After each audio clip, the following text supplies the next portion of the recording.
میں مثال دے دیتا ہوں، صرف ایک مثال دیتا ہوں آپ کو. جب جنگ صفین کی آمادگی ہونے لگی نا، امیر المومنین نے خطاب کیا کہ تیار ہو جاؤ. ایک اٹھا بیچ میں سے، یہ تاریخ ہے،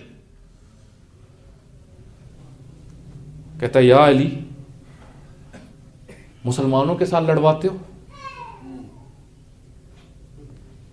لازم بات ہے آپ مجمع کے اندر سے ایسی کوئی بات کر دے تو ایک دفعہ تو گھبراہٹ پورا ماحول میں آ جاتی وہ مسلمانوں. اور یہ موضوع بڑا حساس تھا، جس طرح آج کہتے ہیں نا جو آپس میں لڑوانے لگے ہوئے، حساس موضوع ہے. کہتے ہیں جو انہوں نے کہا نا، اس نے کہا فوراً مالک اشتر کو سمجھ لگی، کیونکہ بہت بابصیرت تھے حضرت مالک اشتر. اس لیول کی شخصیت ہے حضرت مالک اشتر.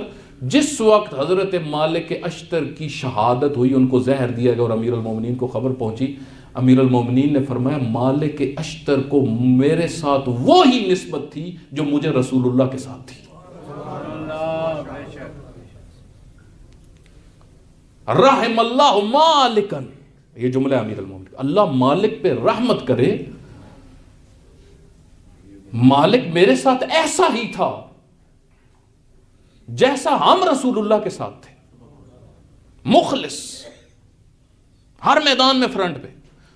اس وقت حضرت مالک اشتر اٹھے.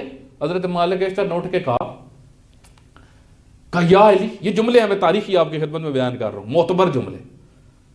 کہا یا علی آپ نے اس کی بات کی وجہ سے پریشان نہیں ہونا. اس نے جو بات کی ہے، اس بدبخت نے، جس کے نصیب کم ہو گئے ہیں، جو آپ کو یہ کہہ رہا ہے، اس کی بات کی وجہ سے آپ نے پریشان نہیں ہونا. ہم سب وہ ہیں جو آپ کے ایک اشارے پہ جان دینے کے لیے تیار ہیں. یہ کیوں کہا اس موقع؟ کیوں کہا؟ تاکہ امام کو ناصر کی ضرورت ہوتی ہے. عمار، یاسر جیسی شخصیات، یہ وہ جنہوں نے ساتھ دیا، یہ مشن کو آگے لے کے چلتے ہیں.